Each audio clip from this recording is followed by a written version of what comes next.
여러분 안녕하십니까? 3월 마지막 주 복지TV 전남방송 뉴스입니다. 교육부가 주관하는 올해 장애인 평생학습 도시에 순천시가 최종 선정돼 3년 동안 국비 3억 원을 확보했다고 밝혔습니다. 보도에 이영춘 기자입니다. 순천시가 교육부 주관 2021년 장애인 평생학습 도시로 최종 선정되면서 3년 동안 3억 원의 국비를 확보해 이 지역 장애인들이 평생 학습권을 보장받는 혜택을 누리게 됐습니다. 순천시는 이번 사업 선정으로 언제든 누구든 행복한 장애인 평생학습도시 순천이라는 비전으로 사업을 할 수 있게 됐습니다. 이번 사업은 교육부 주관으로 2021년 장애인 평생학습 도시로 전라남도 최초로 순천시가 선정되어 국비를 지원받게 되었습니다. 그동안 장애인 평생교육 시설을 통해 평생교육 프로그램 개발 등 장애인 지역 사회 통합을 위해 많이 순천시에서 힘써왔지만 아직도 사각지대에 놓인 장애인들이 많이 있어서 저희들이 곳곳으로 찾아가는 장애인 평생학습 도시를 만들고자 합니다.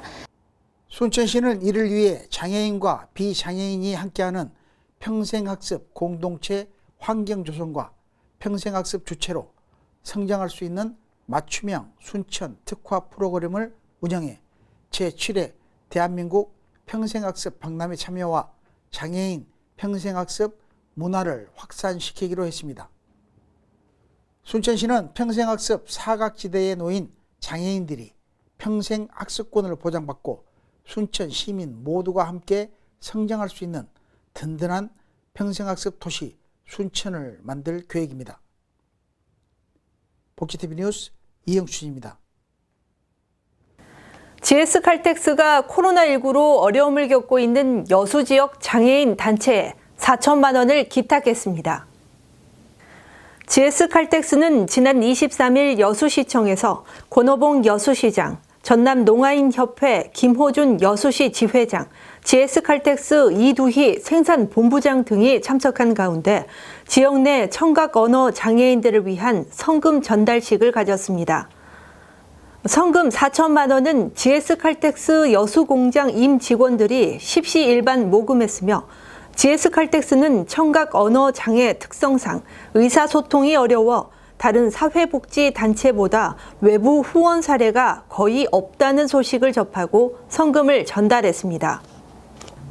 전남도립미술관이 모두에게 친근한 일상 속 복합 문화 기지로서 지난 22일 개관식을 갖고 23일부터 일반인들에게 개방됐습니다. 도립미술관은 사업비 414억 원을 들여 지하 1층, 지상 3층, 연면적 11,580제곱미터로 건립됐으며 이는 지난 1018년 고려 현종 9년에 전라도 정도 천여년 만에 예향 전남을 널리 알릴 현대미술관이 개관한 셈입니다. 도립미술관은 전남의 전통성과 현대성, 국제성을 기반으로 현대미술의 국제 동향을 소개하는 현대미술관으로서 아시아를 중심으로 세계의 다양한 예술을 체험하는 문화예술 공간으로 자리매김할 수 있게 됐습니다. 순천시는 제76회 식목일을 기념하고 숲과 나무로 숨쉬기 좋은 순천을 만들기 위해 지난 25일 조곡동 일원에서 반려나무 심기 행사를 가졌습니다. 이번 행사는 허석순천시장을 비롯해 천만그루 나무심기 시민운동본부와 로타리클럽 회원, 라일락봉사단 시민과 관계 공무원 등 90여 명이 참석한 가운데 시민의 숲 부지 4,000제곱미터에 동백과 잎합 등 200여 주의 나무를 심었습니다. 순천시가 2019년부터 추진하고 있는 천만그루 나무 심기는 2020년까지 283만 주의 나무를 식재했고 2026년까지 반려나무와 입학 졸업 기념나무 등 순천시 전역에 민관이 협력 천만그루의 나무를 심을 계획입니다.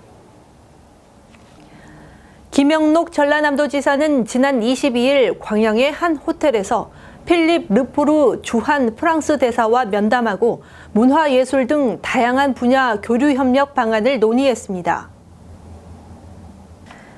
김 지사는 르포르 대사에게 프랑스가 세계 문화와 예술의 본 고장인 것처럼 전남도 대한민국 문화예술 분야에서 으뜸인 곳이라며 문화예술에 대한 지속적인 교류를 제안했고, 르포르 대사도 두 나라 간 교류가 확대되길 기대한다고 답했습니다. 르포르 대사는 전남 도립미술관에 세계적 뉴미디어 아트 선도주자인 로랑 그라소의 작품이 전시되도록 도움을 주는 등 한불 간 문화예술 교류에 앞장서 왔습니다.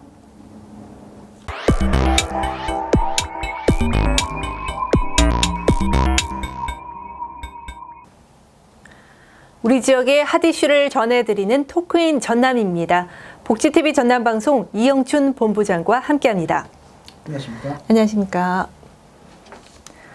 여수산업단지 기업들이 대기 오염도 측정치 조작 사건 이후 민관협력체인 거버넌스가 마련한 권고안을 수용하기 어렵다는 입장을 밝혔죠. 네, 그렇습니다.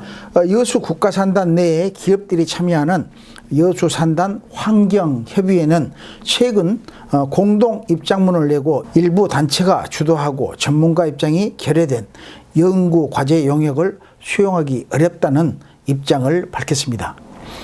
여수산단 환경협의회의 이 같은 입장은 현재 여수산단의 환경관리 종합대책 수립을 논의하기 위해 지난 2019년 5월에 출범한 거버넌스의 위촉위원 대부분이 환경오염 실태 조사와 주민건강 역학조사 용역에 관한 경험과 전문성이 부족해 전문가들의 의견보다는 소수 시민단체 위원들을 중심으로 한 편향적인 결정사항이라 받아들이기 어렵다고 주장했습니다.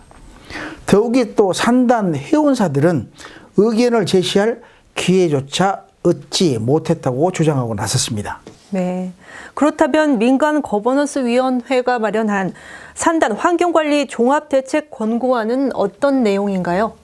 네, 권고안에는 위반 사업장에 대한 민관 합동 조사 실시와 환경오염 물질 배출 시설, 방지 시설 현장 공개와 여수산단 주변 환경오염 실태조사, 여수산단 주변 주민건강 역학조사, 그리고 위해성 평가 등이 담겨 있습니다. 또한 환경오염 실태조사와 여수산단 주변 주민건강 역학조사를 위해 53억 3천만 원의 용역비가 책정됐습니다. 용역 예산은 업체들이 나눠 부담하기 때문에 전남도는 업체를 대상으로 분담금과 관련한 설명회를 열고 있으며 현재 5개 업체에 설명회를 마쳤고 추가로 설명회를 연 뒤 4월 중에 서명식을 할 예정이었습니다. 일정대로라면 5월부터 용역에 착수할 계획이었으나 예산을 부담할 업체들이 반발하면서 난항이 예상된다고 하죠. 네, 전남도는 위반 기업 설명회를 거쳐 4월 중에 이행 주체인 기업체와 행정기관 등이 참석한 가운데 서명식을 갖는다는 계획이었습니다. 또 업체로부터 용역을 위한 분담금이 납부되면 곧바로 환경오염 실태와 건강 역학조사 용역에 들어가기로 했습니다. 이에 따라 공정하고 투명한 용역 진행을 위해 국가기관을 용역관리기관으로 지정했지만 업체들 측에서는 예산을 분담할 권고안을 수용하기 어렵다고 반발하면서 난항이 예상되고 있는 상황이라 추이를 지켜봐야 할 것 같습니다. 네, 계속해서 두 번째 이슈입니다. 최근 순천시 신대지구의 거분그룹이 의료 융합타운 조성 계획을 확정하면서 순천대학교 의대 유치에 걸림돌이 되지 않을까 우려의 목소리가 나오고 있는 상황이죠. 네, 그렇습니다.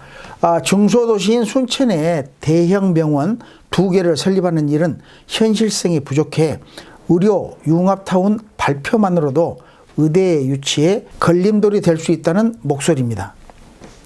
순천시와 의료기관 설립 유치 협약을 한 거분그룹은 지난달 설명회를 열고 신대지구에 라키만 의료 융합타운을 조성한다고 밝혔으며 1000개 병상급 종합병원과 600객실 규모의 초특급 메디텔 바이오 연구개발센터, 치유의 숲을 조성한다는 구상안을 밝혔습니다.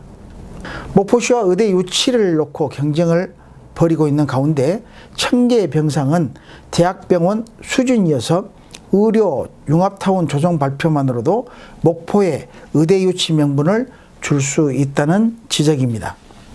네, 더욱이 순천시가 부지를 약속한 장소에 의료 융합타운이 조성되면 대학병원은 갈 곳을 잃게 되는 셈이 되겠네요. 네, 그렇습니다. 순천시는 지난 2013년 의대병원 부지를 무상 제공하겠다고 약속해 의대 유치에 긍정적 요인이 됐으나 의료 융합타운이 조성되면 대학병원은 갈 곳을 잃게 됩니다. 순천의 관계자는 현재로서의 대학의 입장을 밝힌다는 것은 시기상조지만 대학 내부에서도 우려하는 목소리가 있다고 조심스럽게 말했습니다. 특히 일부 시민들은 지역에 대형 병원이 설립되는 건 환영할 일이지만 이로 인해 의대와 대학병원 유치가 멀어진다면 아쉬운 일이 될 것이라는 속내를 드러내면서 한편으로는 정부와 전남 서부권의 의대 유치를 주장할 명분을 만들어주지 않을까 걱정하고 있습니다. 이에 대해 순천대 의대 설립 추진 관계자는 의료 융합타운과 의대가 협력할 수 있는 일들이 있을 거라고 밝혔다고 하는데요. 네, 이 같은 우려에 대해 박기영 순천대 의대 설립 추진 단장은 의료 융합타운과 의대가 협력할 수 있는 일들이 있을 것이라며 협력하도록 노력하고 있다고 일축했습니다.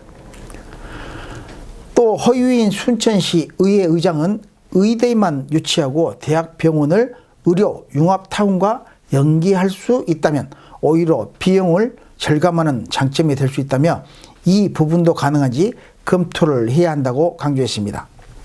허석 순천시장은 시민들의 생명을 위해 순천시는 어떤 시설이라도 최선을 다해 유치를 하는 것이 중요하다며 오히려 의료 융합타운 설립이 되면 의대에서 실습할 수 있는 기회가 확대되는 등의 장점이 또한 강점이 될 수 있다고 언급해 이 같은 성과를 도출할 수 있을지 주목되고 있습니다. 네, 수고하셨습니다. 지금까지 토크인 전남이었습니다.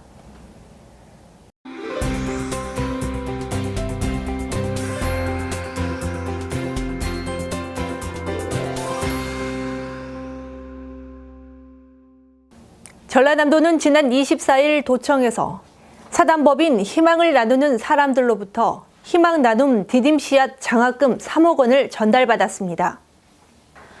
전달받은 장학금은 4월부터 전남에 거주하는 아동 167명에게 디딤 씨앗 통장으로 매달 1인당 3만 원씩 5년간 적립 지원을, 전남도에서도 같은 금액을 매달 1:1 매칭으로 적립해 아동이 만 18세 이상이 돼 사회 진출 시 학자금 등으로 한 사람에게 360만 원을 지원해주게 됩니다.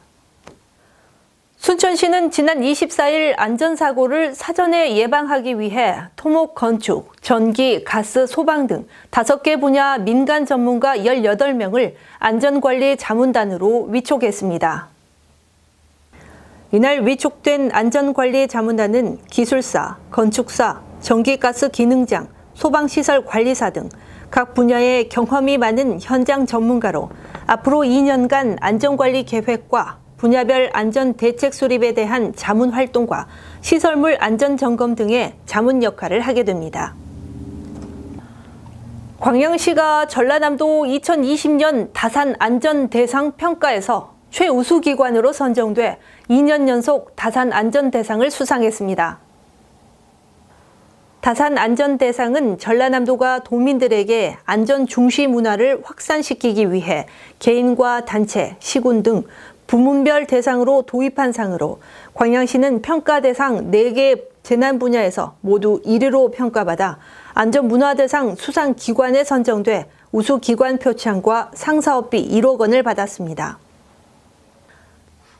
고흥구는 여성 친화도시 기반 조성사업으로 야간 여성아동 안전보장을 위한 여성안전지킴이집 운영을 지난해 11개소에 이어 올해도 10개소를 추가로 운영에 나섰습니다. 여성 안심 지킴이 집은 여성이 신변을 위협받는 긴급 위기 상황이 발생했을 때 24시간 편의점으로 대피한 후 도움을 요청하면 편의점 직원이 비상벨을 누르고 경찰이 출동해 여성들의 안심 귀가를 돕는 시스템입니다.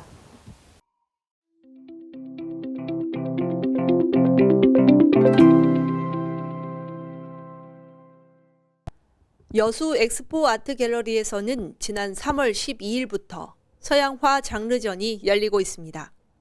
4월 18일까지 열리는 이번 전시회는 한국미술협회 여수지부 서양화가 34명의 작가들이 대표 작품 총 68점을 선보여 서양화의 흐름을 한눈에 볼 수 있습니다. 이번 이제 서양화 장르전이라고 하는 것이 실질적으로 보면은 이 호남 지역에서 여수가 1세대의 고장이라고, 서양화의 1세대의 고장이라고 할 수가 있습니다. 그 호남 지역 최초의 서양화가인 김홍식 선생님이 여수 출신이고, 그 이후에 뭐 배동신 선생님이라든지 손상기 선생님이라든지 이런 분들이 다 여수의 서양화를 이끌어 오신 이제 그런 분들인데, 거기에 이제 발맞추어서 그 여수의 어떤 서양화의 맥을 한번은 짚어보자. 그래서 그런 선배님들의 좋은 작품, 그리고 지금 현재 후배들이 어떤 작업을 하고 있는지, 그 서양화 분야 한 분야만을 가지고 전시를 이번에 하게 됐습니다. 저마다 다채로운 색채와 독특한 질감으로 신비롭고 환상적인 분위기로 연출한 작품마다 이 지역 미술인들의 열정이 화폭 속에 담겨져 시선을 사로잡습니다.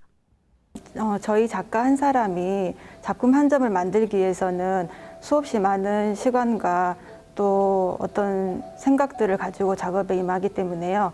작가들이 같은 풍경을 그리더라도 각자의 색채와 기법이 다 다르기 때문에 작품을 감상하시면서 작가가 과연 관람객들에게 어떠한 메시지를 전달하고 싶어서 작품을 만들었는지 생각하시면서 관람하시면 좋을 것 같습니다. 엑스포 아트 갤러리는 여수시에서 직접 운영하는 공공 갤러리로 지난 2017년에 개관해 28회째 전시를 이어오고 있으며 국내외에서 활발하게 활동하고 있는 미술 작가의 작품을 선보이고 있습니다. 각기 다른 개성과 작품 세계를 가진 전시품들은 지역 미술의 가치를 재발견하는 소중한 시간이 되고 있습니다. 복지TV 뉴스 이소영입니다. 이상으로 뉴스를 마칩니다. 시청해 주신 여러분 고맙습니다.